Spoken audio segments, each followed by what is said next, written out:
الحمد لله رب العالمين والصلاة والسلام على سيد الأنبياء والمرسلين أما بعد فأعوذ بالله من الشيطان الرجيم بسم الله الرحمن الرحيم إن الله وملائكته يصلون على النبي يا أيها الذين آمنوا صلوا عليه وسلموا تسليما اللهم صل على سيدنا شفيعنا حبيبنا كريمنا مولانا محمد بارك وسلم. وقال تعالى في موضع آخر إنا أنزلناه في ليلة مباركة صدق الله العظيم. قابل صد احترام حضرت مولانا عبدالغفار صاحب کاشمی دعوت برکاتہ العالیہ، اسٹیج پہ جلوہ افروز علماء حفاظ اور میرے محترم بزرگوں، عزیز بھائیوں اور پیارے بچوں، السلام علیکم ورحمۃ اللہ وبرکاتہ. وعلیکم السلام ورحمۃ اللہ وبرکاتہ. آج ہم تمام کے لیے بلکہ پوری دنیا کی انسانیت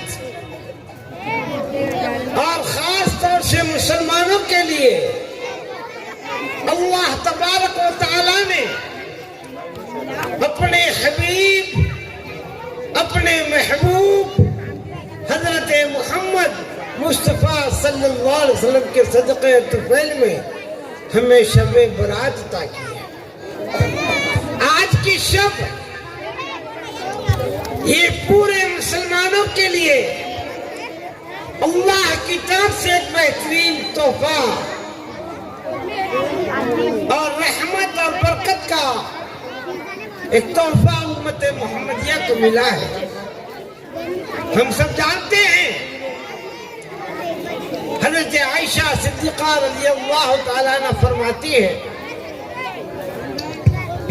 کہ حضور اکرم صلی اللہ علیہ وسلم نے ارشاد فرمایا کہ شب برات جس کو 22 صحابہ کرام نے متواتر اس کا تذکرہ کیا ہے اور جمہور علماء کے نزدیک یہ شب عبادت کی شب ہے. میرے بھائیوں، یہ ذہن نشین کر لو کہ آج کی رات جاگنے کی رات نہیں ہے. آج کی رات چراغا کرنے کی رات نہیں ہے. آج کی رات روڈوں پہ گاڑیاں دوڑانے کی رات نہیں ہے. آج کی رات ہوٹلوں کو آباد کرنے کی نہیں ہے. آج وہ مبارک شب ہے جس میں اللہ تعالی بنو کلب کی بکریوں کے بالوں کے برابر حضور اکرم صلی اللہ علیہ وسلم کے دور میں آپ کی حیات میں ایک قبیلہ تھا بنو کلب، جن کے پاس بے شمار بکریاں تھیں. روایت میں آتا ہے کہ 10 ایکڑ زمین کے اندر ان کی بکریاں بیٹھتی تھی. اندازہ لگا لو کہ 10,000 ایکڑ میں جو بکریاں بیٹھی گی وہ کتنی ہوگی اور ان کے بال کتنے ہوں گے.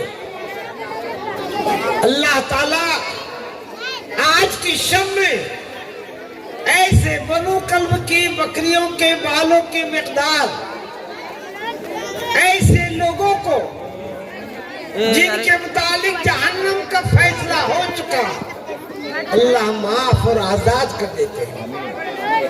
کتنی مبارک شب ہے. آج آئندہ سال ایک لحاظ سے ہمارا اسلامی سال محرم سے شروع ہوتا ہے، ایک لحاظ سے عیسائی سال جنوری سے شروع ہوتا ہے، لیکن کچھ چیزیں ایسی ہیں جن کا سال آج سے شروع ہوتا ہے.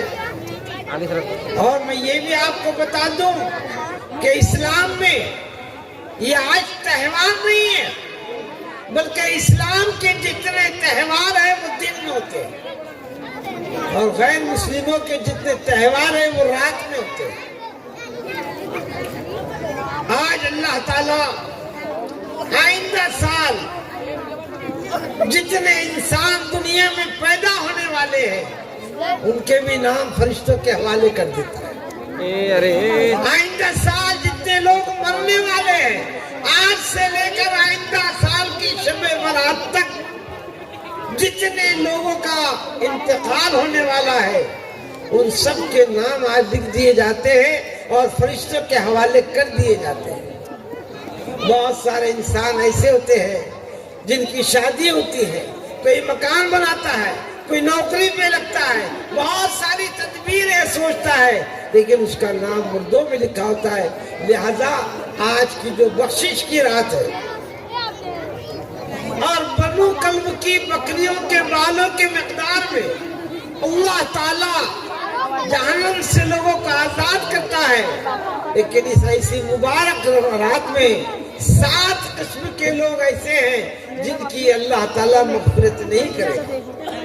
ہمیں سوچنا چاہیے جتنے حاضرین یہاں بیٹھے ہیں یا جہاں تک میری آواز پہنچ رہی ہے ان تمام کو یہ سوچنا چاہیے کہ کہیں ہم ان 7 لوگوں میں تو نہیں ہیں جن کو اللہ تعالیٰ اس مبارک شب میں بھی معاف نہیں کرے گا. پہلا نمبر 1 مشرک, شرک کرنے والا.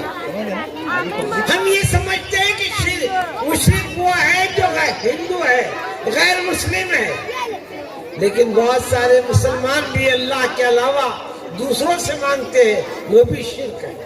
اللہ میری اور آپ کی اور پوری امت کی حفاظت فرمائے. دوسرا حسد رکھنے والا. تیسرا شراب پینے والا. چوتھا زنا کرنے والا. پانچواں قطع رحمی کرنے والا. آج ہمارے بھائی میں ناراضگی, بہن بھائی میں ناراضگی, بھائیوں میں ناراضگی, عورتوں میں ناراضگی, ان کی طرف بھی اللہ مغفرت, ان کی بھی مغفرت نہیں کرے گا. اور اخیر میں ہے والدین کا نافرمان. آج ہمارے معاشرے میں, ہمارے نوجوانوں میں شادی کے بعد ماں باپ کو الگ کر دینا, ماں باپ سے الگ ہو جانا, ماں باپ کی خدمت نہ کرنا, ماں باپ کا دل دکھانا, ماں باپ کو تکلیف دینا, یہ عام رواج ہو گیا. لہذا میں تمام نوجوانوں سے اور تمام بھائیوں سے درخواست کرتا ہوں کہ خدا را جن کے ماں باپ حیات ہے وہ ان کی جنت بھی ہے. اللہ کے رسول نے فرمایا کہ ماں کے قدموں تلے جنت ہے اور باپ جنت کا دروازہ ہے. لہذا ماں باپ کی خوب خدمت کرے. ایک چھوٹا سا واقعہ یاد آ گیا, اتنا واقعہ بیان کر کے میں اپنی بات کو ختم کروں گا, ذرا غور سے سنو. ہر انسان اس واقعے سے سبق لے. واقعہ یوں ہے کہ ایک صاحب, ان کے گھر میں ان کی بوڑھی والدہ تھی, بہت ضعیف, کمزور, اور بیٹے کے علاوہ گھر میں دوسرا کوئی نہیں تھا. یہ اپنی والدہ کی بہت خدمت کرتے تھے, لیکن دل میں خواہش پیدا ہوئی کہ کاش میں حج کر لوں. حج کا ارادہ کیا. ذرا غور سے سنیں واقعے کو. والدہ سے اجازت چاہی, امی جان میں یہ چاہتا ہوں کہ حج بیت اللہ کی سعادت حاصل کروں.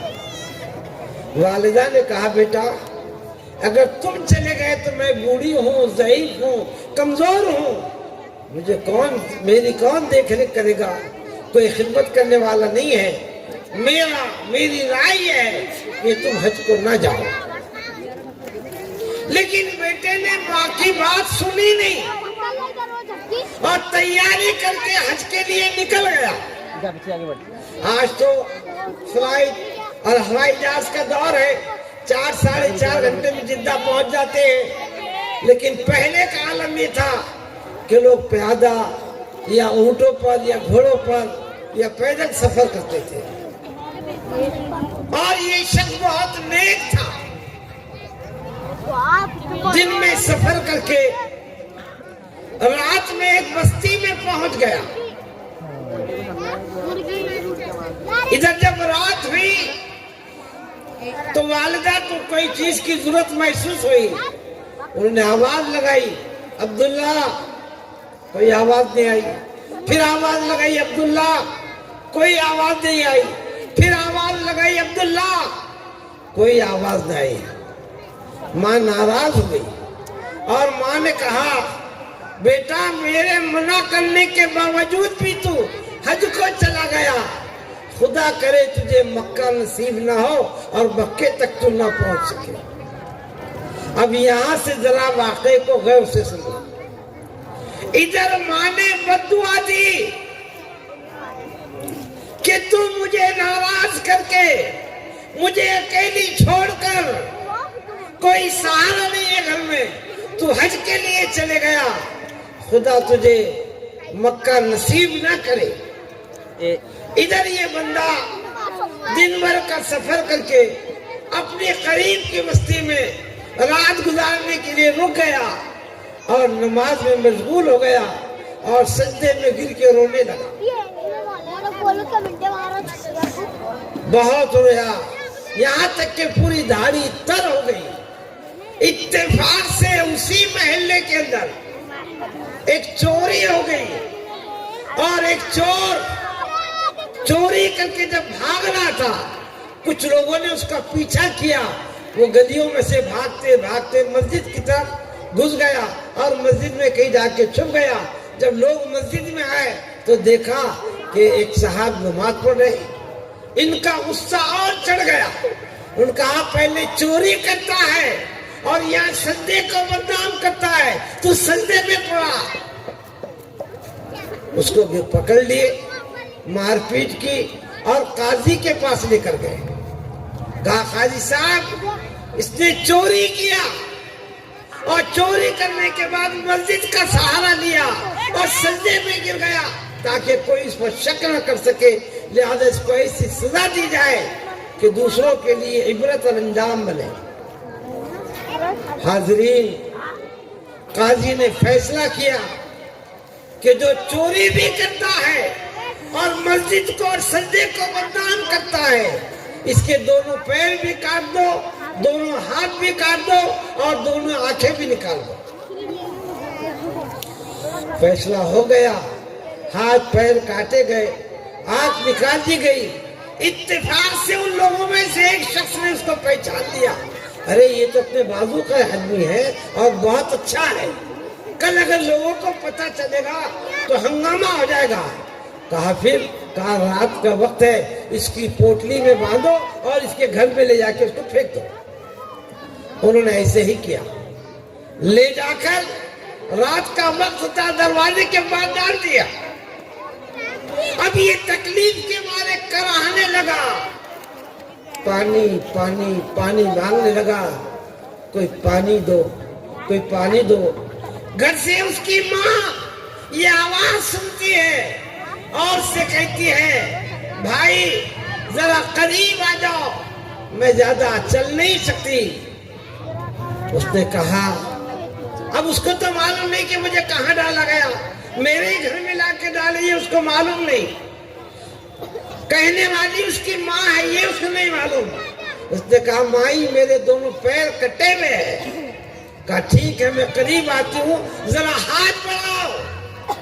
انہوں نے کہا مائی میرے دونوں ہاتھ بھی کٹے ہوئے ہیں.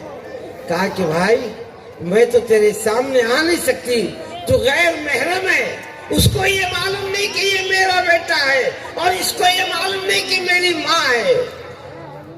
وہ بندے نے کہا مائی میری دونوں آنکھیں بھی نکال دی گئی ہے. اس نے اللہ کی بندی نے جب آ کے قریب پانی لے کر آئی، جو دیکھا یہ اس کا خود کا بیٹا ہے. اس نے فوراً خدا سے دعا کی، مالک میری بد دعا کی وجہ سے اس کے ہاتھ پیر اور آنکھ کاٹے گئے، خدا کے واسطے نہ میں اس کو اس حال میں دے سکتی ہوں، نہ وہ یہ تکلیف کو برداشت کر سکتا ہے، لہذا تو ہم دونوں کو اٹھا لے. اسی وقت ان کی دونوں کی موت ختم ہو گئی، جان ختم ہو گئی، دونوں کی زندگی ختم ہو گئی. تو میرے عزیز بھائیوں اور بہنوں، جن کے ماں باپ زندہ ہے وہ خدا کی نعمت ہے، ان کے لیے وہ جنت کا دروازہ ہے، اور ماں کے لہذا ماں کی عزت کرو، ماں کو اف تک مت کہو، اور جن کے والدین انتقال کر گئے ہیں وہ ان کے لیے دعائیں مغفرت کرے۔ رمضان کا مبارک مہینہ آ رہا ہے، ان کے لیے صدقہ اور خیرات کرے۔ اور یہ بات اور ایک یاد رکھ لو، ہم اگر اپنے والدین کے لیے کچھ کریں گے تو کل ہماری اولاد ہمارے لیے کرے گی، اور اگر آج ہم اپنے والدین کے لیے کچھ نہیں کریں گے، کل امید مت رکھو کہ تمہاری اولاد تمہارے مرنے کے بعد تم پر درود و سلام پڑے گی، وہ یہی بولے گی مر گئے مردود، نہ فاتحہ نہ درود۔ لہذا میری تمام بھائیوں سے بہنوں سے درخواست ہے، آج شب برات ہے، آج اللہ کے سامنے روئیے، گڑ گڑائیے، اپنے گناہوں سے معافی چاہیے اور اللہ سے مانگو۔ آج ہماری عمر کی دعا مانگو، والدین کی مغفرت کی دعا مانگو، اپنے اولاد کے لیے، اپنے مرحومین کے لیے، اپنے زندوں کے لیے اور اپنے رزق کے لیے۔ اے مالک ہمیں ساری تکالیف سے، کیونکہ اللہ کے رسول صلی اللہ علیہ وسلم نے ارشاد فرمایا کہ مغرب کی سورج کے غروب ہونے سے لے کر طلوع صبح صادق تک اللہ تعالیٰ آسمان دنیا پر آتے ہیں اور فرشتوں کے ذریعے سے ہر گلی میں، ہر کوچے میں، ہر گھر کے پاس یہ آواز لگاتے ہیں، ہے کوئی مجھ سے بخشش چاہنے والا کہ میں اس کی بخشش کروں، اپنے گناہوں کو معاف کروں، ہے کوئی بیماری سے شفا چاہنے والا میں اس کو شفا دوں، ہے کوئی ایسا میری اور آپ کی، ہم کو اپنی ضرورتیں معلوم ہے، دینے کے لیے خدا تیار ہے۔ اللہ تعالیٰ مجھے اور آپ کو خوب عبادت کرنے کی توفیق عطا فرمائے۔ آپ سے جلسے کے بعد یہ درخواست ہے، آج سونے کی رات نہیں ہے، آج جاگنے کی رات نہیں ہے، آج گھومنے پھرنے کی رات نہیں ہے، آج خدا کو منانے کی رات ہے۔ اپنے گناہوں سے معافی چاہو، خوب نفل نمازیں پڑھو، قرآن کی تلاوت کرو، ذکر کرو، خود بھی کرو، اور اپنے گھروں میں جا کر اپنی ماں کو گھر میں جتنی مستورات ہیں ان سے بھی یہ درخواست کرو کہ آج اللہ سے مانگو، انشاءاللہ اللہ اگر بیمار ہے تو شفا دے گا، پریشان آ رہے تو پریشانی سے ہم کو نجات دے گا، ہماری عمروں میں برکت دے گا۔ اور ایسا بھی ہو سکتا ہے کہ آج ہمارے مانگنے سے مالک ہماری عمر میں برکت عطا فرمائے، تو آج میرا اور آپ کا نام مردوں کے لسٹ میں نہیں لکھا جائے گا۔ اللہ تعالیٰ مجھے اور آپ کو عمل کرنے کی توفیق عطا فرمائے۔ وآخر دعوانا